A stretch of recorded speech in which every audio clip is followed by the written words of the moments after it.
एक डिसिप्लिन आलं पाहिजे त्यांच्यामध्ये, जे स्वतःमध्ये नाही आहे त्यांच्यामध्ये. बऱ्याच वेळा ते if you want to become something, आता तुम्हाला माहिती आहे की तुम्हाला हे करायचंच आहे, तर इकडे तिकडे बघायची गरजच नाही ना तुम्हाला. तुम्ही ईच अँड एव्हरी स्टेप जो तुम्ही दररोज घेता ती तुमच्या ड्रीमकडे घ्या. मान्य आहे की 2 वर्ष काढणे भरपूर डिफिकल्ट आहे. जी अगर तुम्ही हा स्ट्रगलिंग फेज तुम्ही 2 वर्षाचा काढला तर तुम्ही इंडियात जाऊ शकता. Just imagine that life. मी जेव्हा अभ्यासाला बसायचो, I use to have a poster in front of me एनडीएचा. तर जरा डिस्ट्रॅक्ट इकडे तिकडे बघायचं झालं ते पोस्टरकडे बघायचं नाही यार, आता मी इथून उठलो तर मग इकडची सीट माझी कोणाची दुसऱ्याला जाईल. I use to think like that. आणि माझी सगळ्यात मोठी ही होती की मी जेव्हा पण अभ्यास करायचो मला एक फिअर होता की अगर नाही झालं तर काय म्हणा. आणि सगळ्यात मोठा मला फिअर होता की माझे जी कोर्समेट आहे जी माझ्याकडे प्रिपेअर करते, अगर त्यांचं सिलेक्शन झालं माझं नाही झालं, ही झालं ते झालं, तर ही भीती माझ्यात हमेशा होती. म्हणून मी जॉब करायचो हर एक स्टेप जो मी घेतला तो एनडीएच्या बाबतीत घेतला, whether it is physical fitness. बाकीचे 2 वर्षाची गोष्ट आहे.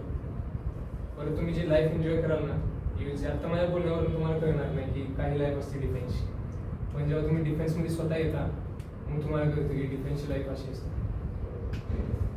Life is very beautiful. भरपूर म्हणजे ज्या लेवलचं सेलिब्रेशन असते, ज्या लेवलची मेहनत असते, ज्या लेवलचं एक हे असते की तुमच्या मागे एवढे ज्युनियर आहेत, त्या ज्युनियरला तुम्ही म्हटलात चला ते चालतंय, बसा ती बसतात. अगर तुम्ही म्हटलं की ही करायची तर ती करतात. ती पॉवर ऑफ कमांड अगर तुम्हाला पाहिजे, हे 2 वर्ष काहीच नाही. ही तर नॉर्मल ट्रेनिंग आहे. आणि तुमचं पुढे जेव्हा तुम्ही जाणार, कोण एअरफोर्स जॉईन करणार, आर्मी जॉईन करणार, नेव्ही जॉईन करणार, तेव्हा तुमच्या खाली मेन असणार. ती मेन एका ऑर्डरवर तुमचे जीव द्यायला तयार आहे. ती कमांड आहे तुमच्याकडे. कोणतीही सर्व्हिस तुम्हाला ही कमांड देत नाही की तू जम्प ती जम्प करणार, शूट ती शूट करणार असली. आणि बिलॉंगिंग लिस्ट वेगळीच असते. डिफेन्समध्ये एक बिलॉंगिंग जी डेव्हलप होती दोघांच्या मध्ये किंवा बडीज असते त्यांच्यामध्ये, ती डिफरंट लेवलची असते. डिसिप्लिन यार यू हॅव टू मेंटेन. अगर तुम्हाला काही करायचं तर तुम्हाला काही त्याग द्यायलाच पाहिजे. असं नाही की तुम्ही इथं बसणार, मोबाईल चालवणार, 4 तास इंस्टाग्रामवर रील्स स्क्रोल करणार आणि तुम्ही इंडियात जाणार. अगर एवढं सोपं असतं तर प्रत्येक ह्यात कोण ना कोणतरी इंडियात गेला असतं. You have to develop discipline. This is all mental. तुमच्या डोक्यावर असतं. अगर तुम्ही माइंडला ट्रेन करा, अगर करायचे तर करायचे. काही हालत झाला, आज अभ्यास करायचे 8 तास, आज अभ्यास करायचे 8 तास. काही झालं, कोणताही फंक्शन असू दे, काही असू दे. 2 वर्ष मी कोणत्याही फंक्शनला नव्हतो गेलो. माझं स्वतःचा बड्डे असो, काही असो, आय डिडंट केअर. आता मी माझ्या अकॅडमीमध्ये बड्डे असं सेलिब्रेट करतो की मी असं कधी सेलिब्रेट केलं पूर्ण आलेलं.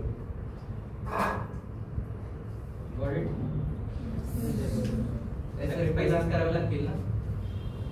सॅक्रिफाईस केल्याशिवाय काय होत नाही.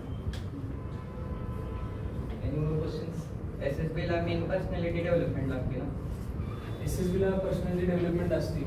अगर तुमची पर्सनॅलिटी त्या टाईपची आहे तर एसएसबीवाले असं पण नाही त्यांना एक्स्ट्राऑर्डिनरी स्टुडंट नको. मी एसएसबीमध्ये जेवढे गेलो आहे आणि जेवढे मी ऐकले डिफेन्समध्ये तुम्हाला एक्स्ट्राऑर्डिनरी पर्सन नाही पाहिजे की जो प्रत्येक स्टड असो, क्रॉस कंट्रीमध्ये स्टड असो, अभ्यासात स्टड असो किंवा सर्व्हिस सब्जेक्टमध्ये एकदम टॉप लेवलचं असो. त्यांचं डिफेन्समध्ये काय काम असतं? डिफेन्समध्ये त्यांचं काम असतं जी वरच्यांचं ऐकू शकतात, खालच्याला कमांड करू शकतात, स्वतःचं डिसिजन घेऊ शकतात. एसएसबीमध्ये पण हेच बघायचं. तुमची पर्सनॅलिटी अगर टॉप क्लास पर्सनॅलिटी असेल पण अगर you are not able to mingle with that group that is given you are not able to lead that group जो तुम्हाला दिला आहे GTU-मध्ये, तर त्या पर्सनॅलिटीचा काही उपयोग नाही. तुमची पर्सनॅलिटी किती डेमो असो, अगर तुम्ही आजूबाजूला मिंगल नाही होत आहे, तुम्हाला कमांड करता येत नाही, तुम्हाला लीड करता येत नाही, तर त्या पर्सनॅलिटीचा काही फायदा नसतो. दॅट्स वाय जी एसएसबीमध्ये जी चूज केली जातात कॅडेट्स ती मोस्टली ॲव्हरेज कॅडेट असतात. 1-2 कॅडेट असे असतात जी एकदम टॉप क्लास कॅलिटीचे असतात. बाकी सगळी तर जे असतात ते ॲव्हरेजेस असतात. Always be average. त्याच्यावर काही इनबिल्ड होतं काय पर्सनॅलिटी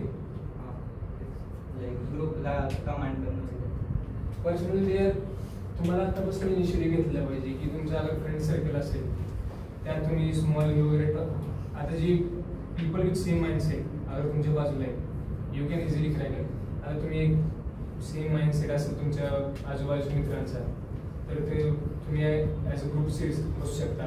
कोणत्याही पर्टिक्युलर टॉपिकवर डिस्कस करू शकता. यार आता जी रिसेंटली वॉर झालेली बिटवीन इंडिया आणि पाकिस्तान, ही कॉन्फ्लिक्ट का झाले, कसं आपण असतो तर रिसॉल्व्ह केलं असतं, ही तुम्ही इन्कल्केट करा की तुम्हाला असं केल्यावर असं होईल, असं सर्कमस्टन्सेस होतील, अगर मी या जागेवर असतो तर मी ही केलं असतं, मी ती केलं असतं. अगर तुम्ही आत्तापासून सुरू केलं तर GTU इज व्हेरी इझी. आरामशीर तुम्ही GTU वगैरे काय करू शकतो, त्यात काय बाकी